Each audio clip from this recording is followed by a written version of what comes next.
মন দিয়ে শুনবেন। ভগবান শ্রীকৃষ্ণ যখন কালীদহের জলে ঝাঁপ দিয়েছে, ছেলে যখন বিপদে পড়ে বাড়িতে জানতে পারে কে? জোরে বলুন, একটু জোরে বলুন, একটু জোরে বলুন। আপনাদের কাছে নিবেদন রইল, যা করবেন করবেন, বাড়িতে দুটো দেবদেবী আছে তাকে পুজো করবেন। বাড়ির দেবদেবীকে ছেড়ে দিয়ে অন্য দেবদেবীকে পুজো করলে ফল আপনার হবে না। কীর্তন যদি শিক্ষার বিষয় হয়, কীর্তন যদি মানুষের চৈতন্য ফিরিয়ে দেয়, তবে জেনে যান সবাই, এই পৃথিবীতে যার বাড়িতে মা বাবা কাঁদে তার সংসারে সুখ হয় না। শাস্ত্রের প্রমাণ কোথায়? কৃষ্ণ সুদামাকে বলেছে, সুদামা, এই জগতে 3 রকমের গুরু আছে। প্রথম গুরু পিতামাতা, যার থেকে জন্ম পেল। এই জন্য অনেকে বলে, বাবা মা তুমি আমাকে কি দিয়েছো? আমার সবচেয়ে খুশির খবর এইটাই, যে কোনো জায়গায় কীর্তন করতে গেলে মাথায় কিছু নেওয়ার না থাকলে ভাইগুলো যারা মাস্ক নিয়ে আসে সেগুলো মাথায় নেই। মানে এতে আমি খুব খুশি হই। কেন? ওরা জানতে শিখে গেছে যখন প্রেমের জিনিস হয় মাথায় কিছু ঢাকা দিতে হয়। কেন?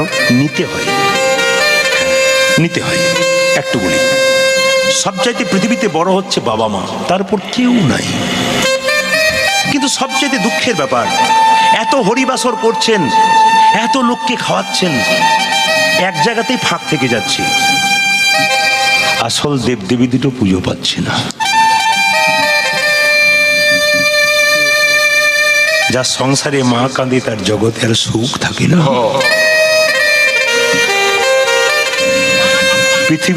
পৃথিবীতে মায়ের মতো আপনার কেউ নাই। বাবার সঙ্গে মায়ের তফাৎটা কি? বাবা ছেলে যখন রাস্তায় খেলা করে, বাবা 2 মাস পর কাজ থেকে ফিরে, ছেলে ছুটে গিয়ে বলে, বাপি কোলে নাও, কোলে নাও, কোলে নাও, কোলে নাও। কিন্তু বাবা বলে, চল চল বাড়ি চল, বাড়ি চল। কি ধুলোবালি মেখেছিস, বাড়ি চল। আঙুলে ধরে বাবা তার বাচ্চাকে বাড়ি নিয়ে যায়। কিন্তু মা, নতুন শাড়ি পরে মা খেতে বসেছে, আর তার ছেলে যদি ধুলোবালি অবস্থায় একবার মায়ের কোলে ঝাঁপিয়ে পড়ে, বলুন তো এমন কোন মা আছেন যে তার কাপড়ের কথা ভাববেন, ছেলের কথা ভাববেন? এই দেবী দুটোর মধ্যে যে কি জিনিস আছে আপনারা অনুভব করতে পারছেন? যার পৃথিবীতে বাবা মা বেঁচে আছে তার আনন্দের খবর, দুঃখের খবর নয়। আমরা সংসারে যখন অনেক ক্ষমতা পাই, রক্তের গরম হয়, ওই দুটোকে বোঝা ভাবি বলে আমাদের দুঃখ আমরা টেনে আনি। কিন্তু জেনে নিন আপনারা, আপনি যদি কাউকে ক্ষমতা পেয়ে কাঁদাবেন, আপনার যে দুটো ছেলে বড় হচ্ছে, একদিন বড় হয়ে আপনাদেরও কিন্তু ঘর থেকে বের করে দেবে। আপনি পেছন তাকিয়ে কাজ করুন, ধর্ম তাকিয়ে কাজ করুন, আপনার কাজ হবে। কীর্তনটা কেমন জিনিস দেখুন। আজকে শুরু থেকে শেষ পর্যন্ত একই রকম ভক্ত বসে আছে। আমি তো কমপ্লিটলি দেখতে পাচ্ছি না, আলোটা থেকে দেখতে পাচ্ছি একবারে হাজার হাজার ভক্ত বসে আছে স্ট্রেট। এখন আপনারা হাসছিলেন, আনন্দ করছিলেন। এখন এমন একটা জায়গায় পৌঁছে গেছেন, সকলের চোখে প্রেমের বাড়ি বইছে। আমার গুরুদেব বললেন, কীর্তন করবি, মানুষকে হাসাবি, আনন্দ দিবি, কিন্তু এমন প্রেম দিবি যেন ভেসে যায়। আপনারা যারা কীর্তন শুনতে এসছেন, যখন বাড়ি ফিরে যাবেন তখন দেখবেন বাড়ির সবাই ঘুমোচ্ছে, কিন্তু একজন দরজার সামনে দাঁড়িয়ে আছে, আপনার মা। ছেলে যদি বাইরে থাকে, মা কি কখনো ঘুমোতে পারে? বাড়িতে ছেলে যদি না খায়, বাড়ির সবাই খেয়ে নেয়, কিন্তু একজন সারাদিন ধরে বসে থাকে, তিনি মা। তুমি যখন ছোট ছিলে তখন তোমার মা উপবাস থেকে কত দেবদেবীর মন্দিরে কেঁদে কেঁদে বলেছে, ঠাকুর আমার খোকাকে দেখো। এই পৃথিবীতে একজন যদি তোমার মঙ্গল চাই পৃথিবীতে, তবে তোমার বাবা মা, বাকি কেউ না। সবাই স্বার্থপর, শুধু স্বার্থের জন্য ভালোবাসে। যতক্ষণ দেবেন ততক্ষণ দেওয়া শেষ করে দিন, ব্যাস দেখবেন আপনার কি অবস্থা হয়। ওই জন্য মা কাঁদাবেন না, ভক্তির আসনে বসান, মাকে পুজো করুন, মাকে ভালোবাসুন। আপনি দিনের পর দিন ওপরে উঠবেন। মানুষের কাছে সম্মান পাবেন, ভালোবাসা খাবেন, শুধু মায়ের চরণে নিজের মাথাটাকে নুয়ে। মেয়েরা দেখবেন বাপের বাড়ি যায় না। কখন থেকে বলুন তো? যখন থেকে মা মারা যায়। এখানে এতজন দিদি ভাইরা মায়েরা এসেছেন, যার মা নাই সে দেখবেন বাপের বাড়ির দিকে পা বাড়াতে চায় না, জোর করে যায়। জিজ্ঞেস করি, দিদি তুমি বাপের বাড়ি যাবে না? কেঁদে কেঁদে বলে, কার কাছে যাব? যার কাছে গেলে শান্তি পেতাম সেই তো নাই। বুড়ো বাবাটা বেঁচে ছিল, সেও চলে গেছে, কার কাছে গিয়ে দাঁড়াবো? এখন যার কাছে যাই সে তোমায় ভালোবাসে না। আপনাদের কাছে নিবেদন, আপনি মেয়ে হয়ে যখন বাপের বাড়ি গেলেন, তখন আপনার দাদাকে ভাইকে বলে এলেন, দাদা ভাই আমার মাকে দেখিস। কিন্তু আপনি এখানে যখন এলেন, তখন যার কাছে এলেন তার মাকে আপনি দেখবেন না, তা কি করে হয়? নিজের মায়ের জন্য ভাইকে বলে এলেন যে দেখিস দাদা ভাই আমার মাকে দেখিস।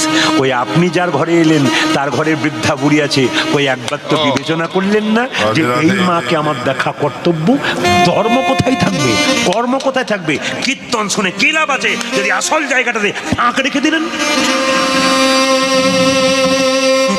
আমরা অনেক কীর্তন শুনি, ধর্ম কথা শুনি, আসল জায়গাতে ফাঁক রেখে দিই। বৃদ্ধাকে খেতে দিই না। একটা মায়ের পেটে একটা বাচ্চার 10 মাস 10 দিন জায়গা হয়। সেই ছেলে যখন বড় হয় না, কলকাতায় ফ্ল্যাট কেনে, মা বাবাকে একদিনের জন্য জায়গা। কত লজ্জার ব্যাপার! কি শিক্ষার দাম! এমএ পাস বিএ পাস করে 2-4টা ইংরেজি বলে তোমার কি দাম আছে? আসল দেবীকে পুজো করছো না, লজ্জা করে না? তোমার লজ্জা হওয়া উচিত। পশু যেমন তার মা বাবা চেনে না, তুমিও তোমার মা বাবাকে চেনো। তুমি চিনবে না, তোমার যারা বড় হচ্ছে একদিন তোমাকেও চিনবে না। সেই দিন বুঝবে তুমি কি করেছ। দুর্গার অষ্টমীর দিনে মাকে পুষ্পাঞ্জলি দিতে যাচ্ছ, সারাদিন উপবাস থেকে, আর ঘরের দেবীটা খাবার জন্য কেঁদে কেঁদে বসে যাচ্ছি। মা দুর্গা বলছে, মাটির প্রতিমা পুজিস রে তুই, আগে ঘরের মাটাকে গিয়ে পুজো কর। দুঃখ আমাদের এইটাই, বাবা মা জীবিতকালীন এক গ্লাস জল পেল না, একটা মিষ্টি পেল না, আর মৃত্যুর পরে বিরাট বড় প্যান্ডেল করে 2000 লোককে খাওয়ালেন। রাখুন আপনার সে খাওয়া, ওটা মানুষের খাওয়া হয় না, ওটা রাক্ষসের খাওয়া হয়।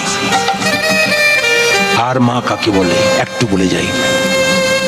আমি একটা ছোট্ট ঘটনা পড়েছিলাম। সুন্দরবনে একটা বিরাট জঙ্গল, ওখানে গান করতে গিয়েছিলাম। একজন বয়স্ক বাবা আমার সামনে এসে বললেন, প্রদীপ তোমার ওই মায়ের কথাটি আমাদের হৃদয় বিদীর্ণ করে দেয়।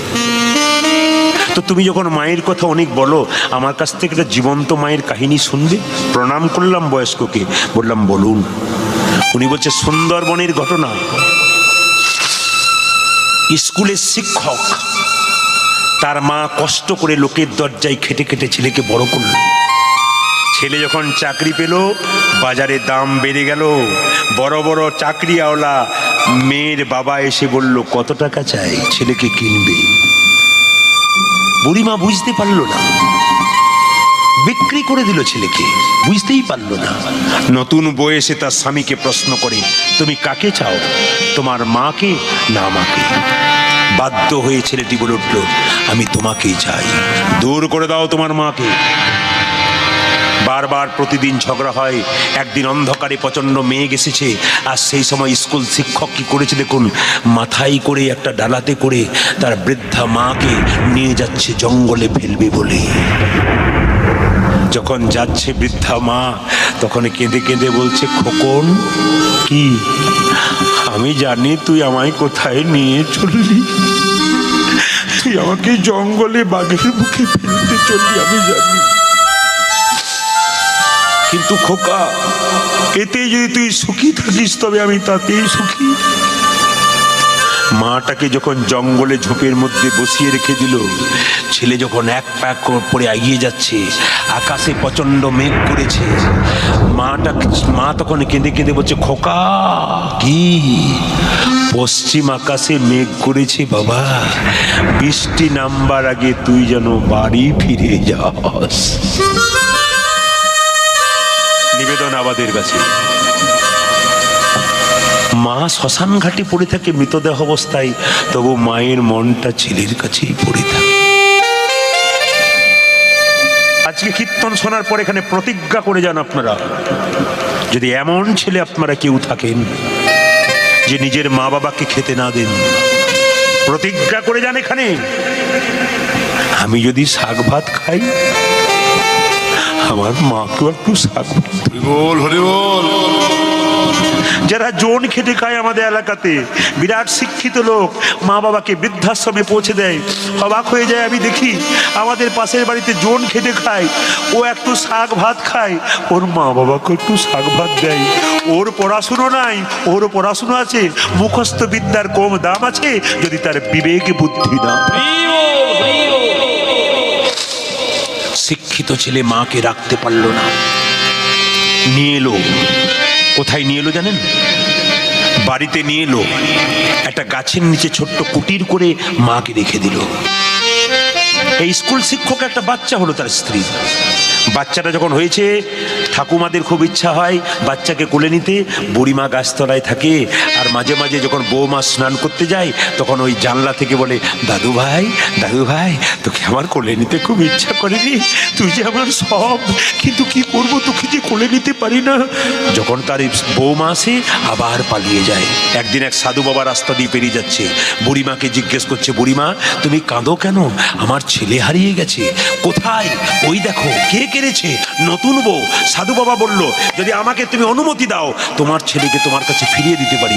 না না, অসুবিধা হলে আমি নেবো না, ঝঞ্ঝাট হলে আমি নেবো না, অশান্তি হলে আমি নেবো না। কোনো চিন্তা নেই, অশান্তি হবে না, শান্তির মাধ্যমে তোমার ছেলে ফিরিয়ে দেবো। কি করলো দেখুন, ওই সাধু বাবা এলো, নতুন বউটাকে বললো, তোর নাকি ছেলে হয়েছে? হ্যাঁ সাধু বাবা, অনেক অনেক কষ্ট করে একটা দেখি দেখি তো ছেলেকে দেখি। যে না সাধু বাবা ছেলেটাকে কোলে নিল, অমনির সঙ্গে একটা শেকড় মুখের মধ্যে ঢুকিয়ে দিল, আর শেকড়ের স্পর্শে ছেলেটা অচৈতন্য হয়ে গেল মরার মতো। বৌমাটি বলছে, সাধু বাবা এই তো আমার ছেলে লাফাচ্ছিল, আমার ছেলে লাফাচ্ছে না কেন, কথা বলছে না কেন, কি হয়েছে বলো? সাধু বাবা বলছে, শোন মা, আজ যদি একটা সত্যি কথা বলিস তবে তোর ছেলেকে তুই ফিরে পাবি। সত্যি কথা কি? বলছে সত্যি কথা এই, তুই কি কারো ছেলে কেড়ে নিয়েছিস? না। ভালো করে বল, তুই কি কারো ছেলে কেড়ে নিয়েছিস? না। তাকিয়ে দেখতো, বট গাছের নিচে যে বুড়ি মা বসে আছে, ওর ছেলে কেড়ে নিয়েছিস? লজ্জায় মেয়েটা মাথা নত করলো। হ্যাঁ, আগে ওর ছেলে ওকে ফিরিয়ে দে, তবে তোর ছেলে তুই ফিরে পাবি। মায়েরা, কারো ছেলে যদি তুমি কারো কাছে কেড়ে নাও, একদিন তুমিও কিন্তু তোমার ছেলে হবে। কেউ যখন কারো নয়, একাই এসেছো একাই যেতে হবে। মা, আর দামি কথা শুনে, খুব দামি কথা শুনুন, একাই এসেছেন একাই যেতে হবে। এ জগতে চোর যখন কারো বাড়িতে ঢোকে, তখন তার কিছু রেখে যায়, কিছু নিয়ে যায়। আর গোবিন্দ চোর যখন দেহ বাড়িতে চুরি করে, তবে তাকে পথের ভিখারি করে দিয়ে চলে যাও। বল, আমাকে অনেকে প্রশ্ন করে, আচ্ছা প্রদীপ বাবু কীর্তন করছেন, অনেক প্রশ্নের সম্মুখীন হতে হয় আমাদের, প্রচুর প্রশ্ন শুনতে হয় আমাদের। এই যে ঘরে বসে থাকি না, তখন প্রচুর প্রশ্ন আসে। তবে আপনাদের সামনে নিবেদন রাখলাম, ভাইরাসের জন্য আজকে কিন্তু আমার শেষ কীর্তন এই সিজনের মধ্যে। আজকে কীর্তন করে কিন্তু নিতাই গৌর হরি বল। এবার পরবর্তী ক্ষেত্রে ভাইরাস যদি মুক্ত হয়, প্রভু যদি কৃপা করে, আবার শুরু করব। আজকে আপনাদের আসরটাই শেষ। এরপর থেকে আমরা কাল থেকে আগামী দিন থেকে যত আসর ছিল সবাইকে নিজে নিজে আমরা বলেছি, দাদা ছেড়ে দিন। ওনারা বললেন, ঠিক আপনি দামি কথা বলেছেন, রিস্ক নিতে চাই না, আসুন। আজকে যখন এই আসরে এসেছে একটা কথা বলে যাই, আপনারা, ভগবান 6টা পদ্ধতিতে আমাদের চুরি করে। ভগবান চোর 6টা পদ্ধতিতে। যেমন মায়েরা বলে না, যার ছেলে যত খায় তার ছেলে তত লড়াই, তুই বড় ছেঁচড়া বটিস, বলেন না মায়েরা? এই ছেঁচড়া কথাটা কোথা থেকে এলো? 6 চোর থেকে। ভগবান কৃষ্ণ 6টা পদ্ধতিতে আমাদের চুরি করেছেন। 6টা পদ্ধতি কি? একটা একটা করে শুনবেন। বৃন্দাবনের প্রসিদ্ধ নবনীত চূড়ং, বৃন্দাবনে গোবিন্দ নবনী চুরি করেছিল, 1 নম্বর চোর। গোপীগণাঙ্গে দুকুলস্য চুরং, গোপীদের দুকুল মানে বসন চুরি করেছিল, এটা হচ্ছে একটা চোর। আর কি সাধু জনাম পাপ তাপ হরং, যারা সাধু ব্যক্তি তাদের পাপ তাপ চুরি করে নেয়। বলা সীতাং সর্বস্ব চুরং 4 নম্বর, যে তোমার নাম লয় তাকে তুমি পথের ভিখারি কাঙাল করে দাও। রাধে রাধে। আর কি রাধে কায় হৃদয়াস্য চুরং, তুমি রাধার হৃদয়টা চুরি করেছো। আর কি নবাশুদ্ধ শ্যামল কান্তিং চুরং, তুমি কি করেছো দেখো, মেঘের রংটা নিজের গায়ে চুরি করেছো। তুমি 6 চোর। অনেকগুলো চুরির কথা বলতে গেলে, ব্যাখ্যা করতে গেলে অনেক সময় চলে যায়। যেমন আজকে কীর্তন করতে আসছিলাম, তখন একজন বলছে, আচ্ছা প্রদীপবাবু কীর্তন ক ঘন্টা হয়? বললাম 2 ঘন্টা। বলে তাহলে কোনো অসুবিধা নেই। ঘড়ির দিকে তাকান তো 3 ঘন্টা পেরিয়ে গেছে। আর আমি আজকে সিদ্ধান্ত নিয়ে নিলাম যে একবারে 3টে পর্যন্ত কীর্তন করব। রাজি আছেন সব? কমিটিকে বলুন একসঙ্গে 2 পালা গানের দাম দেবে, তাহলে করব। না না না, 3টে পর্যন্ত বলে, ভোর 3টে বলি না, 3 ঘন্টার কথা বলেছি। আর ঘড়ির দিকে তাকানো সুরসুর করে 3 ঘন্টার দিকে যাচ্ছে। তাহলে আপনারা যখন বসে আছেন তবে মজা কথা শুনুন, তত্ত্বের কথা শুনুন। ভগবান যে চুরি করলো, ভগবান বৃন্দাবনে নবনী চুরি করত, তার মায়ের কি নবনীর অভাব ছিল যে চুরি করতে যাবে? আপনাদের হুগলি জেলাতে আলু হয়, আলুগুলো বাড়ির সামনে গাদি করে খড় দিয়ে ঢাকা দেওয়া হয়। আমাদের ওদিকে বাড়ির দরজাতে 2 কেজি আলু রেখে দেখুন, 1 ঘন্টা পরে আউট হয়ে গেছে। কেন বলুন তো? এখানে তো সবার আছে, কে কাজ চুরি করবে? কিন্তু লক্ষ্য করুন মা, বৃন্দাবনে এত নবনী, ভগবান চোর, ব্রজগোপীদের বাড়িতে নবনী চুরি করলো কেন? নিজের মায়ের কাছেই তো প্রচুর নবনী, খেয়ে শেষ করতে পারবে না। যুক্তিগুলো দেখবেন, খেয়ে শেষ করতে পারবে না। আসলে নবনী চুরি করতে গেল কেন? বৃন্দাবনের গোপীরা শিখার ওপরে যখন নবনী রাখতো, তখন কেঁদে কেঁদে বলতো, হে নবনী তুমি যেন গোবিন্দের সেবায় লেগে যাও। হরি বল। নবনী তখন কেঁদে কেঁদে বলতো, যদি আমার ভাগ্য ভালো হয় তবে গোবিন্দের সেবায় লেগে যাও। এইদিকে তাকাবেন, গোবিন্দ কত বড় চোর দেখুন। নবনী চুরি করতে যাই, আর ব্রজগোপীরা সব যশোমতীকে ডেকে বলে, এ যশোদে, এ তোর ছেলের দিকে নজর দিয়েছিস? তোর ছেলে না চোর, আমাদের বাড়িতে নবনী চুরি করতে যায়। ও মায়েরা, সঙ্গে সঙ্গে যশোমতী বলছে, খবরদার, আমার ছেলের নামে কলঙ্ক দিবি না, আমার ছেলে চোর নয়। সঙ্গে সঙ্গে ব্রজগোপীরা বলে, চোরের মায়ের বড় গলা, দেখবি একদিন ধরে দেখাবো তোর ছেলে চুরি করে কিনা। যশোমতী সঙ্গে সঙ্গে বলছে, আমার ছেলে যে চোর, চুরি করে, তোরা কোথায় যাস? বাড়িতে থাকিস না, ঘুমোস? বলছে, না না, তোর ছেলে হলো ইন্টারন্যাশনাল চোর। বুঝেছেন? এই জগতে চোরের ওপর চোর। কেমন চোর বুঝিয়ে দিই। বলছে ইন্টারন্যাশনাল চোর। বলে বুঝতে পারলাম না। বলছে যে আমার বাচ্চা, এইটুকু বাচ্চা, আর কি করে এত নবনী খাবে? ঘরে এত নবনী, তারপর তোদের নবনী কি করে খাবে? ব্রজগোপীরা বলছে, তোর বাচ্চাটা দেখতে বাচ্চা, পেটটা ওর চৌবাচ্চা, তুই জানিস না, যত দিবি তত খাই। বলছে, আচ্ছা তোরা কি ঘরে থাকিস না? আমার গোপাল চলে যায়, তখন তুই চুরি করে নাই, দেখতে পাস না? বলছে, তোর গোপাল যা চোর। একটু চোরের কথা বলি। বলে কিরকম? তোর গোপাল একাই যায় না, দল বেঁধে যায়, ওই জন্য ইন্টারন্যাশনাল চোর বললাম। বলছে, দল বেঁধে গিয়ে কি করে? আমরা তো গোয়ালানির জাতি, আমাদের অনেকগুলো গাভী, অনেকগুলো বাছুর। এখন আমরা যখন বাড়ির কাজে থাকি, ওরা সব দলমল মিলে বাছুরগুলো খুলে দেয়, আর যখন বাছুরগুলো গাভীর দুধ খেতে থাকে, আমরা বাছুরগুলোকে যখন বাঁধতে যাই, ওই ফাঁকে তোর গোপাল ঘরে ঢুকিয়ে যায়। বলছে, বাহ বাহ বাহ, আচ্ছা আচ্ছা, বেশ বেশ। যখন গাভীগুলোকে বাঁধতে যাই, তখন তোর গোপাল ঢুকে যায়। যশোমতী বলছে, তাহলে এক কাজ করবি, এবার নবনী রাখবি অন্ধকার ঘরে, আমার গোপাল দেখতে পাবে না। সঙ্গে সঙ্গে ব্রজগোপীরা বলছে, যশোমতী রে, আমরা তাও করে দেখেছি, যে অন্ধকার ঘরে তোর গোপাল একবার ঢুকে যায়, সেই অন্ধকার ঘর আর অন্ধকার থাকে না, আলো হয়ে যায়। তার মানে কি? আপনাদের হৃদয়ের মাঝে যদি গোপাল একবার ঢুকে যায়, তবে আপনাদের হৃদয়ে কারাগার অন্ধকার থেকে আলো হয়ে যায়। আমার দিকে তাকাবেন। সঙ্গে সঙ্গে যশোমতী বলছে এক কাজ করবি, বলে কি? শিখার ওপরে রেখে দিবি, তাহলে নবনী খেতে পারবে না। বলছে বাবা তাও দেখেছি। বলে কিরকম? তোর ছেলে কি করে জানিস? একের ওপর এক কাঁধের ওপর কাঁধ চেপে গিয়ে যখন নাগালে পায় না তখন বাঁশি দিয়ে খুঁচে দেয় আর হাঁ করে আর গড় গড় করে নবনী পড়ে যায়।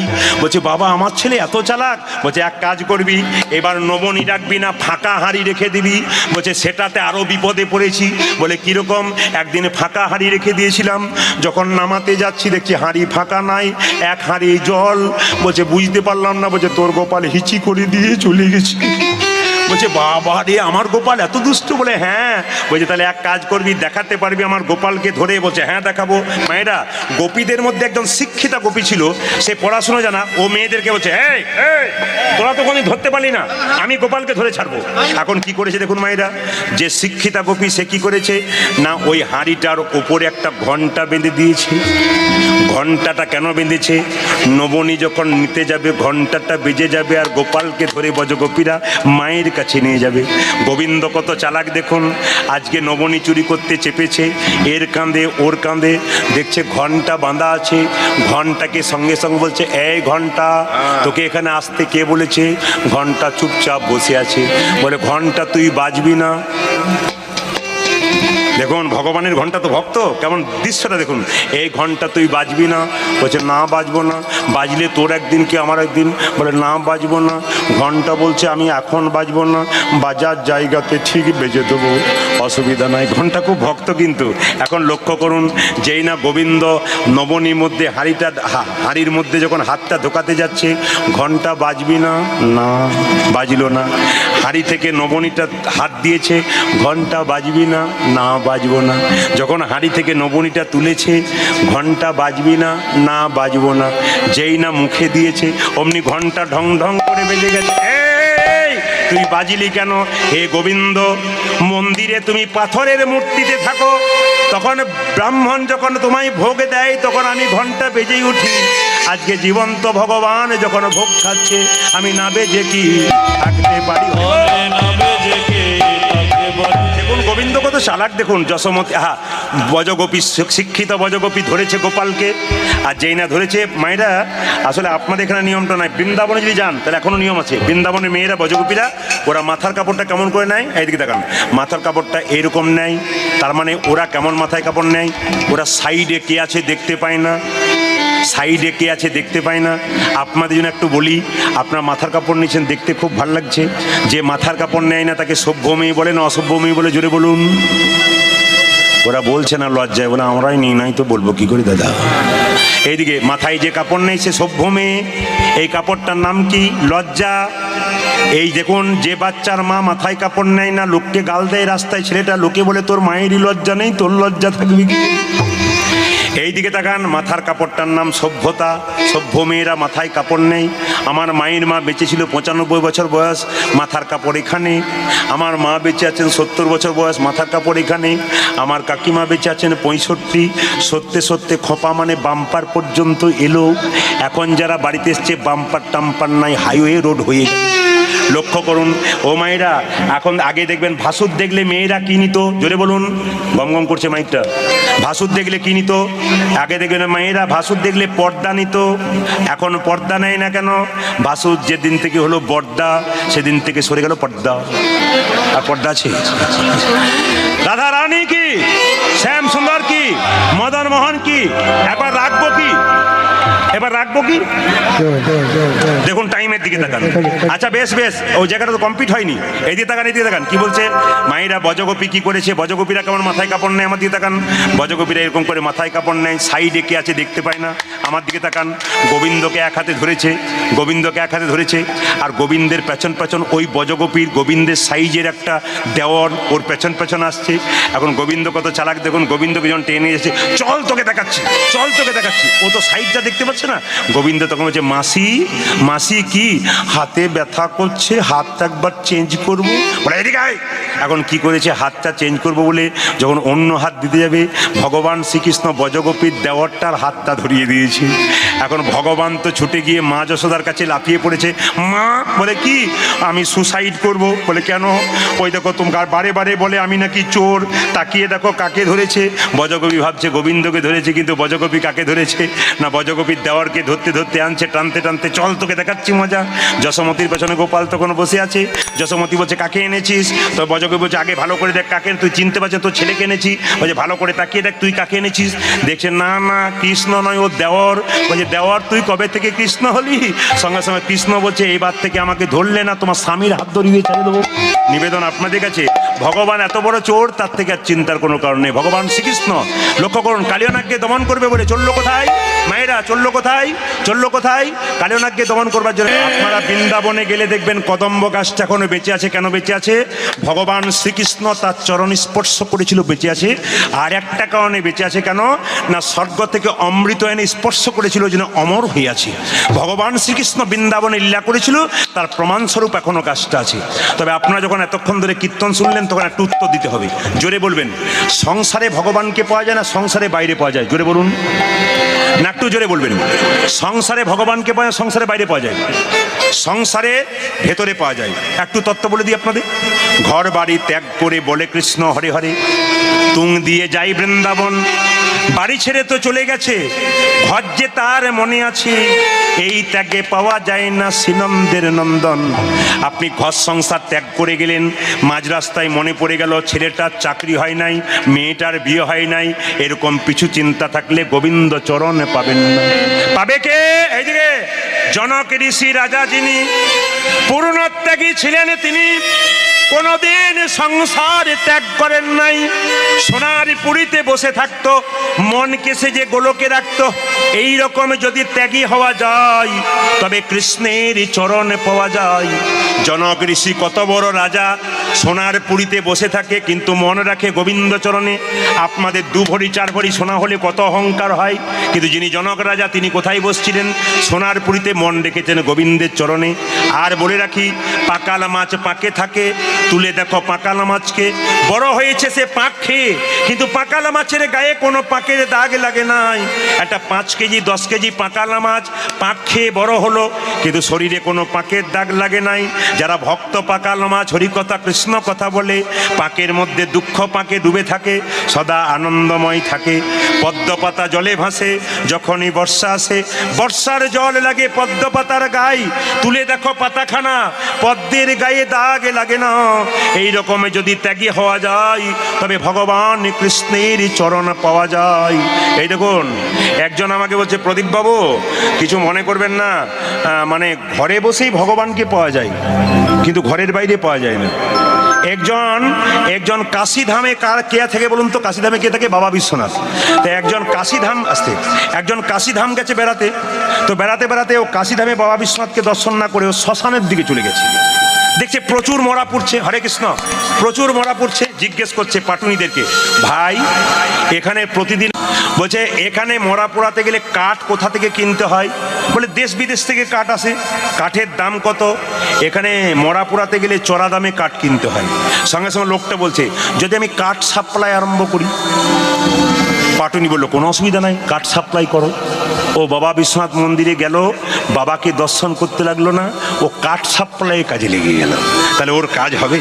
একজন আমাকে বলে, গত বছর বলছে, প্রদীপবাবু আমি বৃন্দাবনে প্রতি বছর যাই। বললাম কীরকম? বলছে যাই আর চলে আসি। বলে কেন?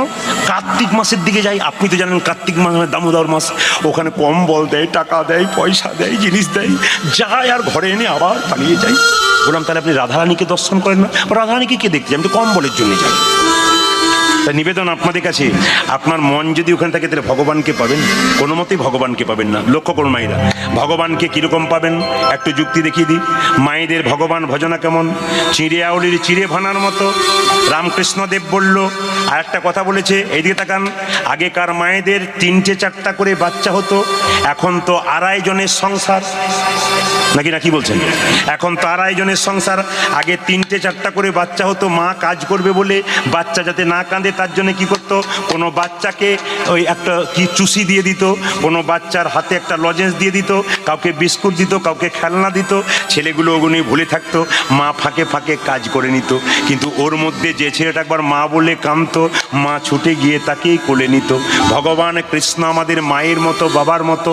তিনি আমাদের কাউকে গাড়ি দিয়ে ভুলিয়েছে, কাউকে বাড়ি দিয়ে ভুলিয়েছে, কাউকে টাকা দিয়ে ভুলিয়েছে, কাউকে সুন্দরী রমণী দিয়ে ভুলিয়েছে। এর মধ্যে থেকে যে একবার ভগবান বলে কাঁদতে পারবে, ভগবান তাকেই গিয়ে কোলে নেবে। লক্ষ্য করুন। আর ভগবানকে পাবেন কি করে? চিড়ে চিড়ে ভানার মতো। কেমন? ও মায়েরা, আগেকার যুগে মায়েরা চিড়ে ভানতো। ঢেকি আছে তো? জোরে বলুন, ঢেকি আছে? দেখেছেন ঢেকি? ঢেকি দেখেছেন? এখন নাই, দেখেছেন তো? আচ্ছা, ঢেকিতে যে পা দেয় তার টেনশন বেশি, না যে গর্ততে হাত দেয় তার টেনশন বেশি? জোরে বলুন। যে পা দেয় তার টেনশন বেশি নাকি, না যে হাত দেয় তার টেনশন বেশি? আর দুইজনের মধ্যে ঝগড়া থাকে। যে পা দেয় সে কি বলে? তোজ্জা হবে, লজ্জা হবে। ও জোরে জোরে দিয়ে যায়। রামকৃষ্ণ পরমহংসদেব বলল, মায়েদের ভগবান ভজনা কেমন? চিড়িয়াউলির চিড়ে ভানার মতো। বাচ্চাকে কোলে করে স্তন পান করায়, একদিকে হাতটা তালে তালে রাখে। একজন খরিদ্দার জিজ্ঞেস করে, দিদি 5 টাকা চিড়ে দাও। বলে, কালকের 5 আজকের 5 হলো তোমার 10। একদিকে খরিদ্দারের সঙ্গে কথা বলে, একদিকে বাচ্চাকে স্তন পান করায়, একদিকে হাতটা তালে তালে রাখে। আপনার কি করবেন? ছেলেকে দেখবেন, মেয়েকে দেখবেন, স্বামীকে দেখবেন, মন রাখবেন গোবিন্দ চরণে তালে তালে। হাতে করো কাম আর মুখে বলো হরি, মানব জনম তোমার যাইবে গতরি। তাহলে হাতে করো কাম আর মুখে বলো হরি, মানব জনম তোমার যাইবে গতরি। হাতে করো কাম আর মুখে বলো হরি, মানব জনম তোমার যাইবে গতরি। হাতে করো কাম আর মুখে বলো হরি, মানব জনম তোমার যাইবে গতরি। অনেককে জিজ্ঞেস করি, দাদা কীর্তন শুনবেন না? আমার মতো হতভাগাকে কি ভগবান ডাকে? এদিকে বাজার যাই থলে নিয়ে, তখন বলে না আমার মতো হতভাগাকে বাজার ডাকে। দিব্যি চলে যাচ্ছে থলে নিয়ে। তখন আপনার ইচ্ছা থাকলে, জোরে বলুন, ইচ্ছা থাকলে। বিদ্যাসাগর মহাশয়ের আলো ছিল না, কোথায় পড়েছিল? ভগবানকে ভজনা করব বললে হয়, ইচ্ছা থাকলে হয়। কি করবেন মা? হাতে করো কাম আর মুখে বলো হরি, মানব জনম তোমার যাইবে। হাতে করো কাম আর মুখে বলো হরি, মানব জনম তোমার যাইবে। মায়েরা, ইচ্ছা থাকলে উপায় ঝাঁট দেবেন বাড়িতে আর হরিনাম করবেন। হরে কৃষ্ণ কৃষ্ণ কৃষ্ণ হরে হরে, হরে রাম রাম রাম উলধ্বনি। হরে কৃষ্ণ কৃষ্ণ কৃষ্ণ হরে হরে, হরে রাম রাম রাম হরে হরে। হরে কৃষ্ণ কৃষ্ণ কৃষ্ণ হরে হরে, হরে রাম রাম রাম হরে হরে। হরে কৃষ্ণ কৃষ্ণ কৃষ্ণ হরে হরে, হরে রাম এবার একটা টেস্ট শুরু আসতে, এবার একটা টেস্ট শুরু হবে। কি টেস্ট? আপনার আমার কীর্তন কত শোনেন এখনই প্রমাণ হবে। ঝাঁটা কটা কিনতে হয়? দাঁড়ান দাঁড়ান, ঝাঁটা কটা কিনতে হয়? যাক, আমি খুশি। আমি এই জন্যে খুশি, অনেকে বলে প্রদীপবাবু আপনার কীর্তন শুনে না আমি পরিবর্তন হয়ে গেলাম। একটা চোর, আমি নাম করছি না, এক এলাকার লোক, এক বিখ্যাত ডাকাত, সে বলছে আপনার কীর্তন শুনে আমি মানুষ হয়ে গেলাম। বললাম বুঝলাম না। বলছে একদিন কীর্তন শুনছিলাম, একটা কথা শোনার পর চমকে গেলাম। বলে কীরকম? সম্রাট আলেকজান্ডার সে যখন মৃত্যুশয্যায় শুয়ে আছে, তখন সেনাপতিকে ডেকে বলল, সেনাপতি আমি তো মরে যাবো আর বাঁচবো না, মৃত্যুর আগে আমার 3টি ইচ্ছা আছে, তুমি পূর্ণ করো। বলে 3টি ইচ্ছা কি কি? কাগজ কলম নিয়ে এসো, লিখে নাও। এখন খাতা কলম এনে সেনাপতি দাঁড়িয়ে আছে, আর আলেকজান্ডার শয়ন অবস্থায় বলছে, আমি যখন মরে যাব আমার মৃতদেহটাকে সাধারণ মানুষ কাঁধে করে নিয়ে যাবে না, ডাক্তাররা কাঁধে করে নিয়ে যাবে। সঙ্গে সঙ্গে সেনাপতি চমকে উঠল। কেউ যদি মারা যায় সাধারণ মানুষ তাকে কাঁধে করে নিয়ে যায়, কিন্তু ডাক্তার নিয়ে যাবে কেন? চুপ করে রইল সেনাপতি। স্যার হয়ে গেছে। 2 নম্বর বলুন।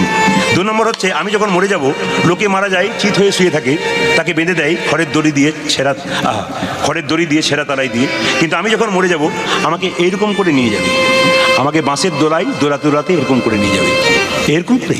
স্যার হয়ে গেছে 2 নম্বর। 3 নম্বর কি? বলছে আমি যখন মরে যাব তখন আমার মৃতদেহের পেছনে আমি যে টাকা পয়সা রোজগার করলাম সব ছড়াতে ছড়াতে নিয়ে যাবে। স্যার হয়ে গেছে। কিন্তু স্যার কিছু মনে করবেন না, ছোটো মুখে বড় কথা, একটু জিজ্ঞেস করছিলাম, আপনি যখন মরে যাবেন ডাক্তাররা কাঁধে করে নিয়ে যাবে কেন, সাধারণ মানুষ নেবে না কেন? আলেকজান্ডার তত্ত্বটা বোঝালেন। আসে যদি ডাক্তার, আসে যদি ডাক, আসে যদি ডাক, আসে যদি ডাক, আসে যদি ডাক্তার, কি করিবে ডাক্তার? ডাক্তারকে কাঁদে, ডাক্তাররা কাঁদে নিয়ে দেখাতে চাইবে যে আমরা কিছুই করার নই, তার যদি ডাক আসে। উত্তম কুমারের হোম চিকিৎসককে জিজ্ঞেস করা হয়েছিল উত্তম কুমার যখন মারা গেল, আচ্ছা স্যার আপনি বাঁচাতে পারলেন না কেন? বলে ইতিপূর্বে 23 বার বাঁচাইছি, 24 বারে বার পারলাম না। উনি যখন ডাক দেন তখন আর কিছু করার নেই, ডাক্তারবাবু নিজের মুখেই বলেছিলেন। তাহলে কি বলে? আসে যদি ডাক্তার, কি করবে ডাক্তার? আর হাতগুলো এরকম করে দোলাতে দোলাতে যাব কেন? বলছে এই জন্য দোলাতে দোলাতে যাব। বলে কেন? আমি যে আমার রাজত্ব রক্ষার জন্য কত মেয়ের স্মৃতির সিঁদুর কেড়ে নিয়েছি, কত পুরুষকে হত্যা করেছি বলে তাদের স্ত্রীদের স্মৃতির সিঁদুর হাতের শাখা কেড়ে নিলাম, কত বাচ্চা ছেলের বাবাকে হারা করে দিলাম, বাবা হারা করে দিলাম। কিন্তু যাবার সময় আমি কি নিয়ে গেলাম? আমি কি নিয়ে এলাম? কি নিয়ে গেলাম? যাবার সময় আমি খালি হাতে এলাম, আর খালি হাতে গেলাম। এটাই আমি জগৎকে দেখাতে চাই, আমি খালি হাতে এলাম, খালি হাতে গেলাম। সেই লোকটি আমাকে বলছে, দাদা আমি একজন বিখ্যাত মস্তান, কত মায়ের কোল থেকে বাচ্চাকে কেড়ে নিয়ে হত্যা করে দিয়েছি, কত পুরুষকে রাস্তায় কেটে দিয়েছি টাকা দেয় নাই বলে। আপনার কীর্তনটা শুনতে শুনতে চায়ের দোকানে চাটা কাপটা ফেলে দিলাম। আমি সেই দিন মনে মনে ভাবলাম, আমিও তো কত লোক অত্যাচার করেছি, কত মানুষ, কত মেয়ের স্মৃতি সিঁদুর কিনেছি, আমার গতি কি হবে? সিদ্ধান্ত নিয়ে নিলাম বাড়িতে গিয়ে আমি আত্মহত্যা করব। তারপর কে যেন আমায় বললো, আত্মহত্যা কেন? আপনার কীর্তন শুনে জীবন ফিরে পেলাম। আত্মহত্যা করলে তো চলেই যাব, জীবনে কিছু করি। আমাকে বললো, প্রদীপবাবু আমি এত অত্যাচার করেছি, পাপ আমার সহ্য হবে? বলে পাপ আর পারা সহ্য হয় না, তবে কেউ যদি হরিনামকে ধারণ করতে পারে তার পাপ কমে যায়। এখন সে কি করেছে জানেন? ভিডিও কল করে দেখাচ্ছে। আমি দেখলাম 10 দিন আগে তিলক মালা, সুন্দর শিখা রেখেছে, বৈষ্ণব হয়ে গেছে। বলছে আমি জানি এই যে আমি ধারণ করেছি এতে আমার পাপগুলো ক্ষয় হবে না, তবে যতটা হয় আমি জগৎকে শেখাতে চাই যে অন্যায় পথে গিয়েছিলাম, তোমরা যেন আর কেউ অন্যায় পথে যেও না। আলেকজান্ডার বলল, আমি যখন মরে যাব আমার মৃতদেহর পেছনে পেছন টাকা পয়সা ছড়াতে ছড়াতে যাবে কেন? আমি যে টাকা রোজগার করলাম একই নিয়ে গেলাম, যা করলাম এখানেই রেখে গেলাম, টাকা ছড়াতে ছড়াতে নিয়ে যাবে। আচ্ছা বলুন তো, আমাদের কেউ মারা গেলে টাকা পয়সা ছড়ান না? জোরে বলুন তো, জোরে বলুন, ছড়ান না? কোনগুলো ছড়ান? কোনগুলো ছড়ান? অচল। খুব চালাক আমরা, বুঝলেন, খুব চালাক, এত চালাক, আমাদের মতো চালাক আর কেউ নাই। এই জন্য তো চালাকিতেই ফাঁসছে। নিতাই গৌর হরি বল। এখন তালে তালে মায়েরা, হাতে কর কাম, হাতে কর কাম, আর মুখে বলো হরি, মানব জন্ম তোমার যাইবে। হাতে করে বলো হরি, মানব জন্ম তোমার যাইবে গতরি। আজ হাতে কর কাম আর মুখে বলো হরি, মানব জন্ম তোমার যাইবে গতরি। ঝাঁটা 3 জায়গায় রাখতে নাই, রান্নাঘরে, ঠাকুর ঘরে আর শোবার ঘরে। শোবার ঘরে ঝাঁটা রাখলে কি হয় বলুন তো? স্বামী স্ত্রীতে কি হয়? কিছু বুঝলেন? মায়েরা বুঝতে পেরেছে, বাবারা ভাবছে হ্যাঁ হ্যাঁ কি বটে বুঝতে পারছি না, আর মায়েরা বলছে হ্যাঁ বুঝতে পেরে গেছি। আচ্ছা স্বামী স্ত্রীতে যে ঝগড়া না হয় তার জন্য বলে দিই, একটা মন্ত্র শিখিয়ে দিই। বলছে কোন স্বামী স্ত্রী সংসারে সুখী বলুন তো? কোন স্বামী স্ত্রী সংসারে সুখী? বলবো কোন দম্পতি সুখী? যার স্ত্রী হলো বোবা আর যার স্বামী হলো কালা, তার নাই কোনো জ্বালা আছে। আচ্ছা বলুন তো, আমাদের কান ভগবান কটা দিয়েছে? 2। মুখ কটা দিয়েছে? 1টা। তার মানে 2টো কান মানে বেশি করে শোনো, 1টা মুখ মানে কম করে বলো। ঝগড়া কেন হয় বলুন তো? শোনেন কম আর বলেন বেশি, এই জন্য ঝগড়াটা হয়। তবে স্বামী স্ত্রীতে ঝগড়া হবে না, একটি মন্ত্র শিখে যায়, 2টো, একটা ভাগবতীয় কথা, একটা বাস্তব কথা। স্বামী স্ত্রীতে ঝগড়া হবে না, প্রমাণ দিয়ে দিই। এই যে ইনাকে বাঁ দিকে দেখতে পাচ্ছেন না, ইনার বাড়ির পাশে একজন স্বামী স্ত্রী খুব ঝগড়া করে। পাড়ার মেয়েরা বলছে এই পাড়া থেকে তাড়িয়ে দেবো, খালি ঝগড়া করো দুজনে। আরে দেখো সাধু বাবা এসছে পাশের গ্রামে, চলে যাও, তোমাকে কিন্তু ঝগড়া করার একটি মন্ত্র দেবে, কোনো ঝগড়া হবে না। মায়েরা যদি কেউ ঠিকানা নিতে চান, এনার পাশের বাড়িতে কোনো সাধু বাবা আছে, নেবেন আপনারা। মায়েরা প্রণাম করছে, দরকার নাই, কিন্তু আছে, আমি বলে দিই। সাধু বাবার কাছে গেছে স্বামী স্ত্রী, সাধু বাবা যারা হয় তারা অন্তর্যামী হয়। বলছে মা কি ব্যাপার? মেয়েটা বলছে আর বলবেন না বাবা, খালি খটুর বটুর লেগেই আছে। তখন সাধু বাবা দেখলো কে বেশি ঝগড়ুটে, চেক করে দেখি। মেয়েটাকে বলছে মা কে বেশি ঝগড়া করে? মেয়েটা তো স্বামীর দিকে তাকিয়ে বলছে। এবার ছেলেটাকে বলছে কে বেশি ঝগড়া করে? ছেলেটা তখন মেয়েটার দিকে তাকিয়ে বলছে তখন সাধু বাবা বুঝতে পেরে গেছে মেয়ে ছেলেটা যদি 4টা বলে মেয়েটা 25টা বলছে। সাধু বাবা ইশারা করে ছেলেটা বলে তুই চলে যা, ব্যবস্থা নিয়ে নিচ্ছি। ছেলেটি চলে গেল, বলছে ঠাকুর হবে বলে কোনো অসুবিধা নেই, চলে যা, তোর ব্যবস্থা নিচ্ছি। এখন মেয়েটাকে বলছে শোন, তোকে 1 বোতল জল, এই দেখ মন্ত্রপুত জল ফুসফুস করে দিলাম, বাড়ি যা। তোর স্বামী যখন 4টা বলতে শুরু করবে তুই তখন 25টা বলে ফেলবি, মাথা গরম হয়ে যাবে। ও যখন 4টা বলতে শুরু করবে মন্ত্রপুত জলটা হাতে নিবি, মুখে ভরে নিবি, গিলবিও না ফেলবিও না। কিছু বুঝলেন? কিছু কীর্তনে কেমন মজা আছে বুঝতে পারছেন তো? সারা রাত্রি হলো কোনো অসুবিধা নাই, কিন্তু দুপালা গানের দাম আমি নিয়ে যাব, তারপর ছাড়বো। ও মায়েরা, তার মানে কি বলুন তো? মুখে জল মানে কি? ওটা মুখে জল নয়। ঝগড়া যদি একজন করে তখন একজন আর ঝগড়া হবে না। আর একটা কি বাস্তব ধারার কথা হলো এটা, শাস্ত্র কথা কি? ভোজন, আরে ভোজন, ভোজন আর ভোজন। যদি ভোজন ভোজন ভয়কার বর্গীর্য দন্তন ভোজন, আর ভ বর্গীর্য দন্তন ভোজন। কেউ যদি ভোজন, স্বামী যদি বেলা 3টেয় আসে তাকে দিয়ে তারপর যদি ভোজন করে, যেমন কার্তিক বাবু গাড়ি চালাই, 3টের সময় বাড়ি যায়, ওর স্ত্রী বসে থাকে, আগে দেয় তারপর খাই। ওই জন্যে গন্ডগোল নাই বলেছে আমাকে। আপনাদের কাছে নিবেদন রইল, আগে এইদিকে তাকান, আগে কি হলো? আগে দেবেন তারপর খাবেন, ঝগড়া নাই। আর সন্ধ্যাবেলায় স্বামী স্ত্রী একসঙ্গে ভগবানের ভজন করবেন। একবার ভজন হয়ে যাক, তারপর একটা প্রেমের কথা বলবেন। সবাই মিলে হাত তুলে ভজন করুন কৃষ্ণ বলে, একসঙ্গে। দেখি এত সুন্দর দেবেন না, প্রভুকে আনন্দ দেবে সবাই। সবাই একসঙ্গে হাত ওঠান, হাত একসঙ্গে উঠবে, সবাই একসঙ্গে কৃষ্ণ বলে, কৃষ্ণ বলে বাহু তুলে চলো রে মন বৃন্দাবনে।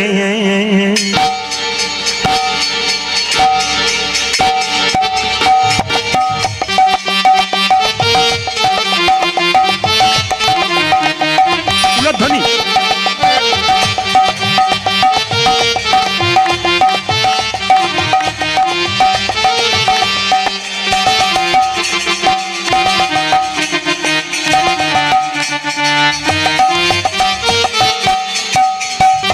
কৃষ্ণ বলে